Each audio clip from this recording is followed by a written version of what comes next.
남산에 있는 그 말씀도 아주 잘하셨고 해서 그 친구들에게 인기가 너무 많았대요. 전태일 열사의 여동생.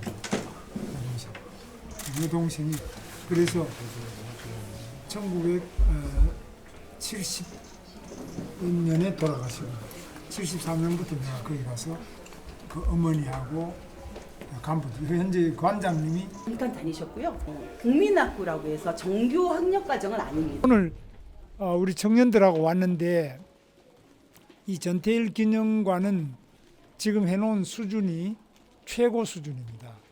그래서 이렇게 잘 해놓은 기념관은 과거의 전태일 어느 곳보다도 제일 잘된 그런 기념관입니다. 그리고 내용도 아주 좋고 사실도 충실하고 오늘 또 해설도 아주 잘해 주셨습니다.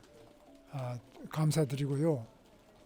이것은 지금 서울시에서도 많이 도움을 주시고 또 일정하게 프로그램별로 국고에서도 고용노동부나 이런 데서도 좀 지원이 있고 전체적으로 아주 잘 되고 있는 그런 경우라고 봐야 되겠습니다. 제가 이 1983년, 4년이 되겠네요. 84년에 전태일 기념관 기념사업회를 만들었는데 전태일 기념사업회를 제가 만들어서 초대 사무국장이고 회장님이 그때 문익환 목사님이었습니다. 그래서 어머님 모시고 이소선 어머니 모시고 기념사업회를 하고 또 전태일 기념관을 창신동에 제가 외국에 특히 독일 모금하는 독일의 테르데좀이라는 그 인간의 대지라는 재단에 모금재단인데 그 모금재단의 도움을 받아가지고 창신동에 전태일 기념관을 만들었습니다. 그때 돈을 한 6천여만 원 주고 가정집 중에 그 창신동에 가장 큰 가정집을 하나 샀는데 거기에서 우리가 이제 기념사업회와 기념관을 시작했는데 지금 이렇게 발전했는데 정말 엄청난 발전을 하게 된 겁니다. 그래서 정말 잘 돼 있고 또 저도 노동운동을 시작하게 된 것이 1970년에 전태일 이 열사가 분신을 하고 1970년 11월 13일에 분신을 했는데 그때 제가 대학 1학년이었습니다. 근데 저 상당히 충격을 많이 받았습니다.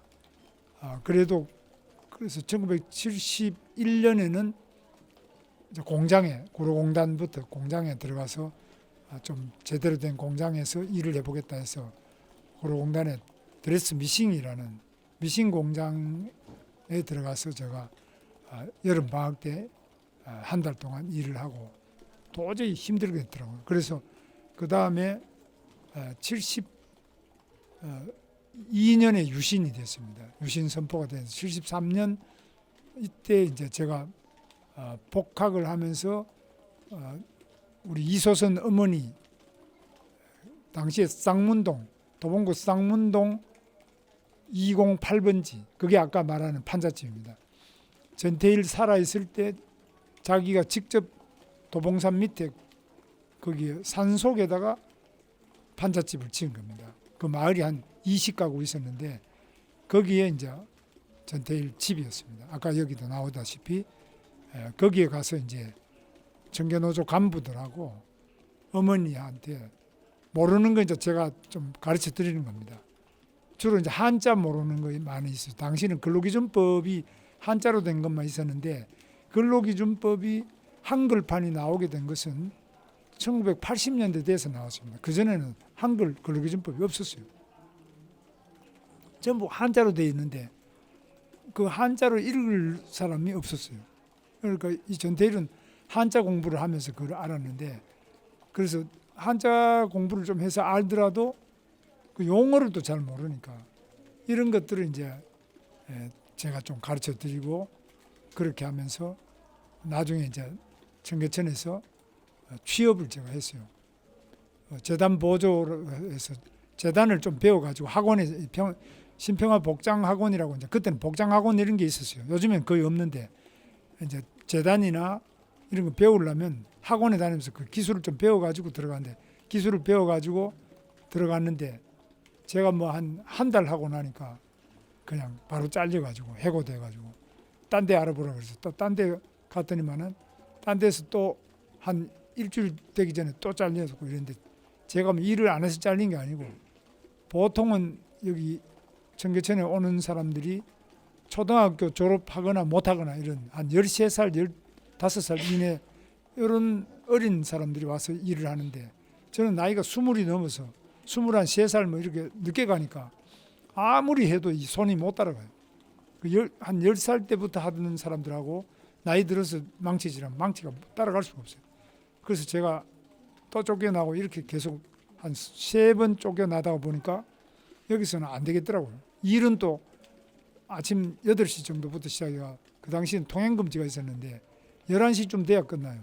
하루에 뭐 13시간, 4시간씩 일하는데 월급은 다 보니까 10,000원밖에 안 줘요. 그래서 그때 10,000원을 받았는데 월급 봉투를 보면은 그냥 김씨 이렇게 돼 있어요. 그러니까 김씨라는 것밖에 없어요. 제 이름도 없어요. 그냥 김씨 10,000원. 그냥 그게 끝이에요. 뭐 이게 뭐 연장수단 이런 개념이 없어요. 그래서 도저히 안 되겠다 싶어가지고 이제 자격증을 따서 그게 이제 보일러 자격증, 전기 자격증 이런 걸 따서 한일 도로코라는 개봉동에 있는 거기에 취업을 했는데 거기 취업하니까 첫 월급이 50,000원이었어요. 그 10,000원 받던 사람이 8시간 하고 50,000원을 받으니까 쓸 데가 없더라고. 그만큼 벼락 출시를 했는데 이 지금 또 이 창신동에 가보시면은 이 봉제 공장이 굉장히 어려워요. 먼지는 기본적으로 많이 나지만 좁고 먼지 나고 정말 그런 열악한 조건 속에서 제대로 된 대접을 못 받는 그런 봉제 노동자들이 많아요. 지금도 마찬가지입니다. 여기 가보시면 여기는 병화시장이나 이쪽에는 물건만 팔지 공장 없어요. 그 공장이 이제 옮긴 게 여기가 값이 비싸니까 그 주택가, 지하실 이런 데로 장신동, 신당동, 멀리는 도봉구 이런 데까지 전부 거기서 만들어 가지고 싣고 이렇게 와서 파는 곳이 남아 있는데 그때는 여기가 전부 공장이 더 많고 가게는 밑에 층 1층, 2층 정도가 가게가 있고 위에는 전부 공장이었어요. 그래서 지금은 다 가게가 창고로 됐습니다. 그래서 정말 이 노동운동을 하는 분들이 전태일을 아주 뭐 민주노총 이런 걸 생각하는데 이분은 정말 기독 청년입니다. 그 본인의 읽어보시면은 전태일 평전 읽어보면은 어머님이 독실한 기독교 신자세요. 어머님 영향을 많이 받고 어머님은 아주 훌륭하신 분입니다. 의지가 굳고 생각이 확실한 분이시기 때문에 이 어머님의 영향 아래서 전태일이 교회 같은 데나 성경 같은 거 읽으면서 그 예수의 삶, 자기를 몸을 바치고 목숨을 바쳐서 어려운 사람을 돌보는 한 마리 양을 찾아서 나서는 그러한 이야기나 그런 정신이 가득한 분이에요.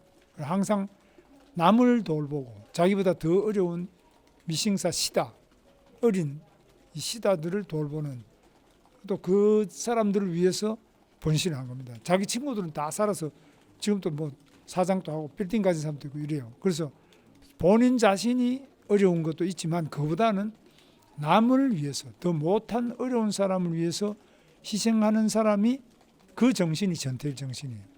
그리고 기본적으로는 기독교 정신이 많아요. 그런데 지금은 마치 이게 뭐 전태일 같은 뭐 혁명가로 이렇게 생각하고 굉장히 자본주의 자체를 부정하는 뭐 이런 사람이 전태일인 걸로 생각하는데 그렇지 않습니다. 그 평전을 읽어보시면 그런 이야기 할 수가 없어요. 그리고 여기도 돌아보시면 전태일은 그런 이야기가 하나도 없어요. 항상 그 어린 시다들 또 피를 토하면서 그때는 폐병이 많았어요. 폐병이 걸려서 피를 토하는 여공들에 대한 사랑 그리고 그 사람들을 위해서 자기 없는 돈을 풀빵도 사주고 항상 그 어려운 사람을 위해서 생각하고 도와주는 이 정신이 전태일 정신이에요. 절대로 뭐 자본가를 타도하자든지 이런 게 아니고 본인이 꿈이 또 뭐냐면은 전태일 테일 피복 공장을 만들어 가지고 그런 공장에서 월급도 많이 주고 시다들 대우도 잘해주고 이런 것을 자기 일기장에 다 써놨어요. 자기가 어떻게 공장을 만들어 가지고 그 공장에서 잘 직원들을 잘 대접해 줄 수 있겠느냐 이런 이야기들이 다 책에 다 나와 있어요. 전태일은 뭐 자본가를 타도하자 이것도 아니고 또 무슨 혁명을 하자 이런 것도 아니고 정말 어려운 사람들을 돌보는 그런 자기 희생적인 청년이다. 그래서 처음에 돌아가셨을 때 요 신라 호텔 옆에 보면은 서울 성곽 밑에 거기 형제교회가 있는데 그 김동환 목사님이 있어요. 김동환 목사님이 목사를 담임 목사하는 거기에서 이제 처음 달려와 가지고 마성 모란공원에 거기에 묘소에다가 기독청년 전태일의 묘 이렇게 그 지금 비석이 그 있습니다. 마석에. 그게 그들 기독청년 전태일의 묘 이렇게 돼 있어요.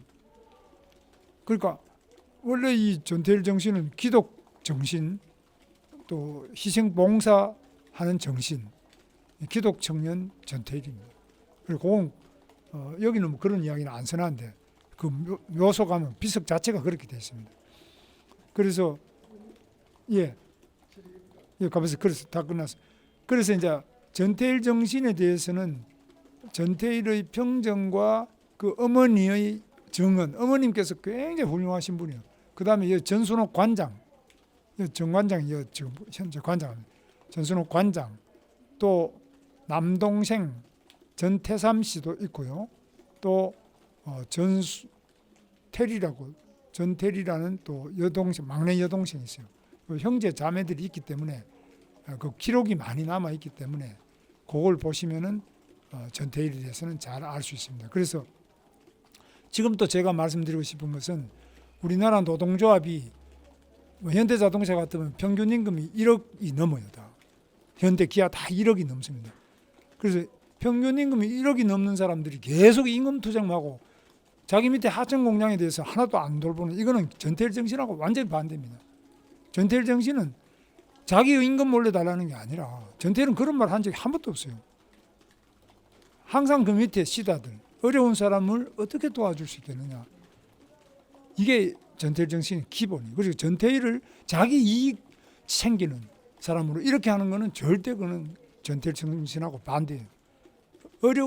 나보다 더 어려운 사람을 항상 걱정하고 그 어려운 사람을 위해서 목숨 바치는 희생정신 이게 전태일 정신이에요. 자, 뭐 말씀하시죠. 질문 먼저 한 가지 좀 드리겠습니다. 네. 님이 대선 출마 선언하시고요. 오늘 첫 행선지로 전태일 기념관을 왔는데 일각에서는 장관이 모두 다 한국계 노동계 상징적 인물인데 민주화 이후에는 이제 보수 정치인의 길을 걸으셨잖아요. 그렇다 보니 이제 청년이나 무당층의 중도층 확장에 어려움이 있을 것 아니냐 이런 우려가 있어서 그런 걸 좀 깨기 위해서 오늘 전태일 기념관을 첫 행선지로 택한 거 아니냐는 분석이 있는데 이 중도층 확장 관련해가지고 좀 같이 좀 설명 좀 부탁드립니다. 뭐 전태일은 뭐 중도성 확장 이런 거는 이제 이 전태일하고 꼭 관계 있는 건 아니고요. 그래서 여기는 제가 노동운동을 시작하는 직접적인 계기가 전태일의 분신이었습니다. 그리고 제가 도지사 할 때도 우리 어머니 모셔가지고 수원의 경기도지사 공간에 모셔서 식사도 대접하고 말씀도 듣고 또 여기 전순옥 관장도 내가 모셔서 말씀도 듣고 우리는 이제 집안처럼 이렇게 지냈어요. 어머니하고 저하고는. 여기는 특별히 전태일은 제가 생존에 계실 때 몰랐어요. 저보다 나이가 3살 많은 분입니다. 그런데 생존에 있을 때 전혀 몰랐고 다음에 돌아가신 다음에 어머니와 그 가족들을 제가 개인적으로 오랜 세월 동안 같이 만나고 하고 있습니다. 그런 관계입니다. 종도 확장 이런 거는 뭐 저 염두에 둔 것도 아니고 그것도 아니고요. 또요. 꼭 여기만이 아니라 여기랑 결부짓지 않아도 아까 뭐 질문이 있었는데 지금 중도층 확산에 대한 한계나 이런 걸 지적하는 말이 많은데 거기에 대해서 좀 어떻게 이걸 좀 극복하실 것인지 말씀 부탁드립니다. 그러니까 이제 중도가 무엇을 말하느냐 이렇게 이제 첫째 질문을 해야 되고요. 두 번째는 중도를 확장한다는 것은 어떻게 되겠느냐 두 가지 아니겠습니까, 그죠? 그래서 이제 중도가 제가 늘 말씀드리지만 무엇이 중도냐? 그러면 이제 우리 국민의힘의 김문수다 이러면은 돈 많은 재벌들을 옹호하는 거 아니냐? 또는 기업인만 옹호하고 노동자는 안 옹호하지 않느냐? 잘 사는 부자만 옹호하고 못 사는 밑바닥은 옹호하지 않는 거 아니냐? 그 다음에 뭐 이거는 완전히 친미 친일 뭐 이런 거 아니냐? 반미 반일을 해야 민족주의인데 뭐 이런 생각 그런 게 대체로 중도라는 거 아니겠습니까? 그죠? 그래서 그런 점에서는 저보다도 더 이 밑바닥 가장 어려운 노동자층과 또 영시의 서민들, 농민들 그리고 지역적으로는 호남 소외되어 있다는 거 아닙니까? 호남에 대해서 저보다 더 잘 아는 사람이 지금 아마 제 볼 때는 후보 중에 없다고 저는 생각합니다. 저는 뭐 처가 자체가 호남이고 저 자신이 노동이나 이 빈민들의 삶을 계속 살아왔다. 그렇기 때문에 중도에 대해서 이야기하는 분들이 뭐를 중도라 그러는데 당신 그걸 어떻게 할 거냐 이렇게 질문해 주면 또 답을 할 수 있겠습니다. 그러나 제가 아는 거는 그런 겁니다. 또 말씀하시죠. 제일 질문이요. 윤석열 대통령과 통화 나누셨다고 어제 언론에서 말씀하셨는데 구체적으로 어떤 내용 나누셨는지 말씀해 주세요. 청년이라고 뭐? 윤석열 대통령과 통화. 그 말씀 어제 다 드렸습니다. 내가 이제 사표를 냈기 때문에 윤석열 대통령이 임명해가지고 제가 경제사회노동위원장이 됐고 그 다음에 고용노동부 장관이 됐습니다. 그래서 이제 장관을 그만두고 국무회의 마치고 그만두고 전화를 드렸는데 제가 그만두게 됐습니다. 그동안 고생이 많으셨다 그러고 제가 장관으로 임명해 주셔서 했는데 사표를 냈습니다. 그렇게 이야기했어요. 출마나 이런 얘기에 대해서 출마는 전혀 뭐 그 이야기할 계제도 아니고요. 그렇게 했습니다. 질문 있습니다. 오늘 기사 내용 충분히 나오셨을 것 같은데 저번에 예. 그 대통령 집무실에 대한 위치에 대한 이야기가 좀 나오고 있는데 그 전혀 저는 모릅니다. 후보 대통령께서 어떻게 생각하시는지 궁금합니다. 뭐 그런 거는 전혀 생각해 본 적도 없고요. 다만 뭐 우리나라 대통령은 오랜 동안 청와대에 근무를 많이 하셨잖아요, 그죠? 여기는 처음 이제 한 2년 몇 개월 동안 용산에 이용을 했는데 그건 여러 가지를 이제 검토를 좀 해봐야 될 것 같습니다. 네. 마지막으로 하나만. 방금 그 비대위에서 예? 1차를 100% 국민 민심 반영으로 하기로 했는데 여기에 대해서 어떻게 생각하십니까? 그러니까 그 뭐 경선 이런 것들은 룰에 대해서는 제가 관여를 잘 안 합니다.